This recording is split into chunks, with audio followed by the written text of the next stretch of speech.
বিরিয়ানি রান্না করার জন্য পেঁয়াজগুলো কেটে নিয়েছি। তারপর একটা কড়াইয়ে তেল দিয়ে ওখানে পেঁয়াজগুলো সুন্দর মতো বেরেস্তা বানিয়ে নিছি। লালচে একদম লালচে হওয়া পর্যন্ত হচ্ছে ভেজে নিছি, যেন পেঁয়াজগুলো পুড়ে না যায়, আবার ভালো মতো ভাজাও হয়।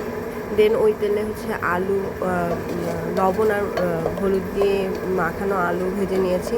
আলুগুলো একটু ভাজা ভাজা হলে ওগুলো প্লেটে তুলে রাখছি। দেন ওই তেলে সেদ্ধ ডিম আগে থেকে সেদ্ধ করে রাখছিলাম, ওই ডিমগুলো ভেজে নিয়েছি। যতক্ষণ পর্যন্ত না ডিমগুলো লালচে মানে ভালো মতো ভাজা হচ্ছে, আর ডিমগুলো তো একটু করে কেটে নিয়েছিলাম যেন হচ্ছে মশলাগুলো ভালো মতো ঢোকে। দেন ওই তেলে তেজপাতা, দারুচিনি, সাদা এলাচ এগুলো দিয়ে সুন্দর, সাথে পেঁয়াজ 1 কাপের মতো পেঁয়াজ দিয়ে ওগুলো হচ্ছে একটু হচ্ছে ভেজে নিছি।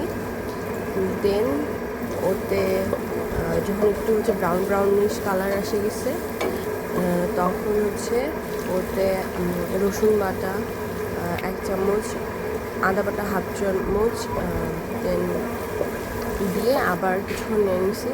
দেন একটু সস দিছি। সসটা আমি একটু সস বেশি পছন্দ করি, তাই সস বেশি দিছি। তারপর হচ্ছে ধনিয়া গুঁড়া দিছি 1 চামচ, আদা গুঁড়া কী বলে হচ্ছে লাল মরিচের গুঁড়া 1 চামচ দিছি। দেন হলুদ 1/2 চামচ দিছি। হলুদ বেশি দিলে আবার হচ্ছে কেমন যেন কালারটা অন্যরকম হয়ে যায়, আমার বেশি হলুদ পছন্দ না, তাই আমি দেখা যায় যে হলুদ বেশি দিই না। তারপরে 1 চামচ পরিমাণ মতো লবণ দিছি। আমার কাছে আমি যেহেতু একার জন্য রান্না করছিলাম তাই 1 চামচের মতো দিছি, 1 চামচ একটু বেশি দিছি।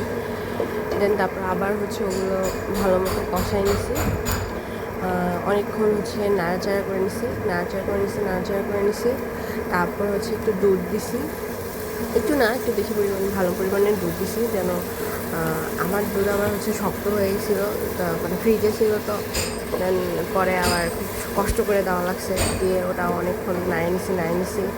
অনেকক্ষণ নাড়তে যখন হচ্ছে দেখতেছি যে একটু পেস্ট হয়েছে, তারপর একটু তেল ছাড়তেছে, যতক্ষণ পর্যন্ত তেল ছাড়তেছে ততক্ষণ পর্যন্ত নাড়িয়ে নিছি, ভালো করে নাড়িয়ে নিছি, অনেকক্ষণ ধরে নাড়িয়ে নিছি। দেন যখন দেখতেছি যে তেল একটু মশলাটা ভালো মতো কষে গেছে, তেলগুলো অনেকটা ছাড়িয়ে দিছি, তখন পোলাওয়ের চালগুলো আগে থেকে ভিজিয়ে রাখছিলাম, পোলাওয়ের চাল ওগুলো দিয়ে দিছি। ওগুলো দিয়ে আবার মশলা সহ পোলাওয়ের চালটা হচ্ছে সুন্দর মতো নাড়িয়ে নিছি, একদম যেন ভালো মতো মিক্সড হয়ে যায় মশলাটা পোলাওয়ের চালের সাথে। আবার ভালো মতো নাড়ছি, আবার নাড়িয়ে নিছি, অনেকক্ষণ নাড়তে যতক্ষণ পর্যন্ত না হচ্ছে সব মশলা মিক্সড হয়ে গেছে ততক্ষণ পর্যন্ত খালি নাড়তেই থাকছি, খালি নাড়ছি। এখন মশলা যখন হচ্ছে ভালো মতো মিক্সড হয়ে গেছে তখন 5টার মতো হচ্ছে কাঁচামরিচ দিছি। তারপর বিরিয়ানি মশলা দিছি। বিরিয়ানি মশলা আমার বেশি দিতে ভালো লাগে, তাই প্রথমে 1 চামচ দিছি, পরে আবার ওটা ভিডিওতে ওঠে নেই, পরে আবার আমি আরও আরও হচ্ছে বিরিয়ানি মশলা দিছিলাম। মনে হচ্ছিলো যে বিরিয়ানি মশলা হবে না। দেন তারপর আবার বিরিয়ানি মশলাটা ভালো করে মিক্স করে নিয়েছি, নাড়িয়ে তারপর হচ্ছে ডিম দিয়ে দিছি। তারপর হচ্ছে আলুগুলাও দিয়ে দিছি। আলু ডিম দেওয়ার পরে হচ্ছে সুন্দর মতো পরিমাণ মতো পানি নিছি। আমি দেখেছি পানি যতগুলো চাল নিছি তার থেকে একটু বেশি পানি নিছি। এই তো আমার কি সুন্দর ভাব দিছে দেখেন, একেবারে খিচুড়ির মতো হয়ে গেছে। আল্লাহ, হলুদ হয়ে গেছে। আমি তো বিরিয়ানি রান্না করতে চেয়েছিলাম, কালার হলুদ হয়ে গেল, বাট খাইতে অনেক